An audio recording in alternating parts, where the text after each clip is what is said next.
আপনি একটা জিনিস চিন্তা করেন, আরে ভাই ফ্যামিলি কার্ডে সামনে মাসে টাকা দেওয়ার জন্য তারা বিশ্ব ব্যাংকের কাছে টাকা ধার চাচ্ছে, তেল কেনার জন্য টাকা ধার চাচ্ছে, তারা ইলেকশন দিবে, সে টাকা কোথায় পাবেন? সেই টাকা না, তারা ভাবতেছে যে আমরা আছি ক্ষণস্থায়ী। আমার কাছে যেটা মনে হচ্ছে আমরা বেশি দিন নাই, অতএব যা পাবো এখান থেকে, এই কঙ্কাল সার থেকেও যা পাবো তাই লুটে পুটে খাই। কারণ তারা তো দেশের জন্য, আপনি এই 16টা অধ্যাদেশ কিভাবে আপনি বাদ দিলেন? আপনি তো গুম করতে চান, তাহলে আবার আপনি আমাকে বলেন। আমার একটা প্রশ্ন ছিল যে গুম প্রতিরোধ অধ্যাদেশটা সবচেয়ে বেশি দৃষ্টিকোণ হইল না, এখানে একটা জিনিস আবার বলে দিই, এই অধ্যাদেশগুলো পাস হয় কিভাবে এটা একটু বোঝেন।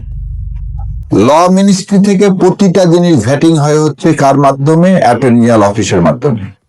আজকের আইনমন্ত্রী সেই সময় অ্যাটর্নি জেনারেল, উনি বলছেন গুম কমিশন ওভারল্যাপিং হয়ে যাচ্ছে কার সাথে? আইসিটি অ্যাক্টের সাথে। আরে ব্যক্তি গুমের তো কোনো আইসিটিতে কোনো প্রতিকার নাই রে ভাই।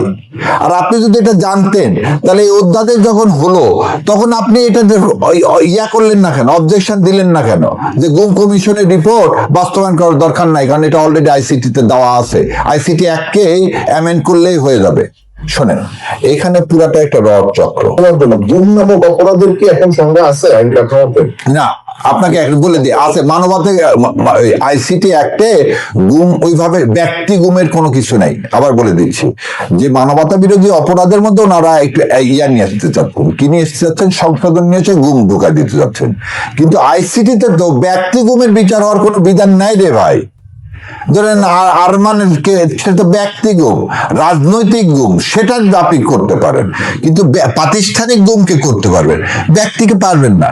সো যে জিনিসগুলো বলা হচ্ছে এগুলো নিয়ে তো আলোচনা হলো, আর এই আলোচনার জন্য আপনাকে 2 মিনিট দিচ্ছে। আমি আপনাকে একটা জিনিস বলতে চাই, সেটা হচ্ছে যে সংসদে জুলাই নাই, সেই সংসদে জামাত বা এনসিপির এই 12 তারিখের পরে আর বসে কোনো লাভ নেই। অতএব এই সংসদ থেকে বের হয়ে বিএনপিকে রাজপথেই বিএনপির সাথে সমাধান করতে হবে।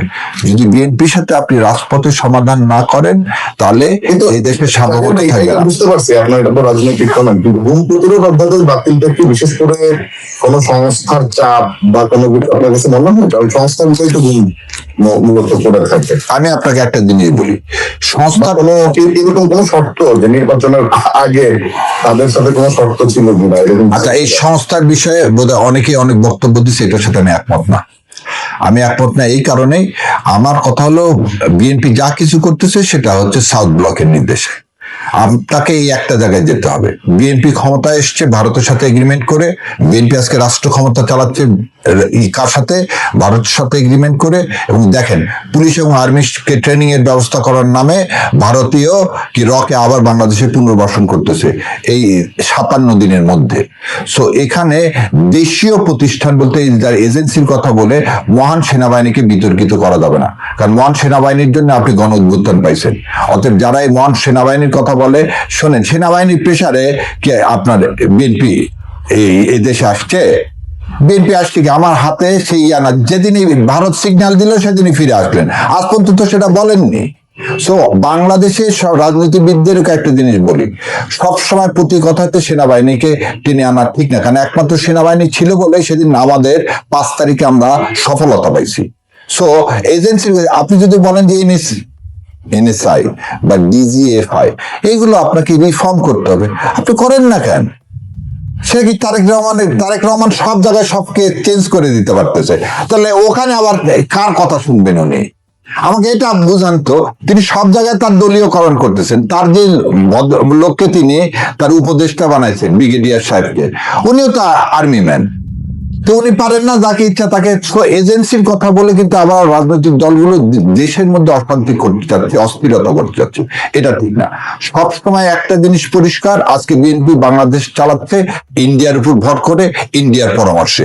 ইন্ডিয়ার বাইরে একটা কিছু তাদের করার ক্ষমতা নেই।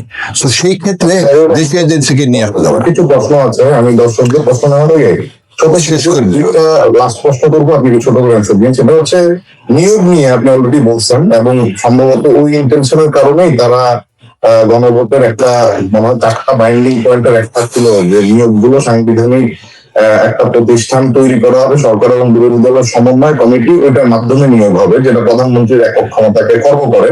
তো ওইটা বিএনপি মানতে চায় না, এটা তো আমরা বুঝতে পারছি যে তারা এখন দলীয় লোক ঢুকাচ্ছে, না, তারা কোনো প্রতিষ্ঠানকে প্রতিষ্ঠানীকরণ করবে না। আপনি ইন্টিগ্রেশন কমিশনকে তারা করবে না, তারা সুপ্রিম কোর্টকে করবে না। মানে ক্ষমতার, আমি প্রথমে বললাম না, বিকেন্দ্রীকরণ বা সেপারেশন অফ পাওয়ার, যেটা মূল ভিত্তি যে কোনো একটা দেশে। Check and balance, check and ব্যালেন্সও না, চেক অ্যান্ড ব্যালেন্স আমি যাবো না। আমার কথা হলো যে আপনি চেক অ্যান্ড ব্যালেন্স দেখেন, তারা রাষ্ট্রপতিকে কেন সরালো না?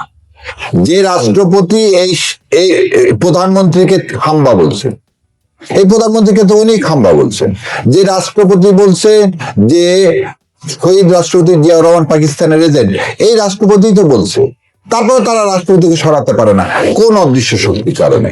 তাহলে বুঝতে হবে এই সরকার যা বলতেছে, এই যে সংসদে দেখেন, সংসদে কথা বলেন কি এবং কি কি কথা বলে, একদম নির্দিষ্ট এজেন্ডায়, যেটা ও পারে বলে দেয় সেটাই পারে বলে। এবং আপনি একটা জিনিস দেখেন, শেখ হাসিনা যে কথা বলছেন, আমি একটা জিনিস বলি, তো আপনি তো আমেরিকায় থাকেন, আমেরিকায় যে কোনো লোককে জিজ্ঞাসা করেন তো কোন দুইটা স্ট্যাটাস থাকা যাবে? এক হচ্ছে ট্যুরিস্ট ভিসা বা কোনো ভিসা থাকতে হবে, আর ভিসা না থাকলে তো অ্যাসাইলাম নিতে হবে, দুইটার একটা, নাহলে ইলিগাল হতে হবে। ইলিগাল হলে পুলিশ ধরে আপনাকে পাঠিয়ে দিবে না। কোনো ইলিগাল লোক কি কোনো বাসার কন্ট্যাক্ট করতে পারবে ভাই কোনো স্টেট এজেন্সির সাথে? না। তাহলে আমার সালাউদ্দিন সাহেব ওপারে গুম হয়ে গেলেন, ওনাকে কোর্ট থেকে কি দিয়ে দিলেন? ভার্ডিক্ট দিয়ে দিলেন নির্দোষ। তাহলে উনি কি স্ট্যাটাস ওখানে থাকবেন? উনি তো পলিটিক্যাল অ্যাসাইলাম চাইনি। উনি ওই বাড়িটা ভাড়াই বা নিলেন কিভাবে? উনি তো অবৈধ। অবৈধ মানুষ কিভাবে একটা রাষ্ট্রে ভাড়া নিতে পারে একটা বাড়ি? এই প্রশ্নের উত্তর তো দেখুন, উনি অ্যাসাইলাম চাননি, ওনার কোনো ভিসা নাই, ওনার কোনো পাসপোর্ট নাই, ওনার বিরুদ্ধে কোনো মামলা নাই, তাহলে উনি অবৈধ। অবৈধ লোক কিভাবে একটা বাসা ভাড়া নেই?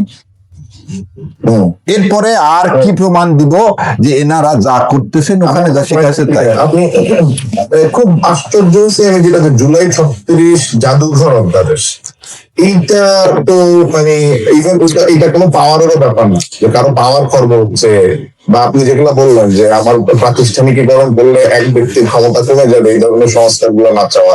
জুলাই 36 জাদুঘর অধ্যাদেশটা ছিল একটা জেন্টলম্যানস এগ্রিমেন্ট, সবগুলো দলই আমি আপনাকে এখানে প্রধান হিসেবে সম্ভবত একজন সাংস্কৃতিক ব্যক্তিত্ব মোস্তফা সরোয়ার ফারুকী, যিনি উপদেষ্টা ছিলেন, তাকে চেয়ারম্যান করে রাখা হয়েছিল এবং জাদুঘরটা খুলে দেওয়া হবে।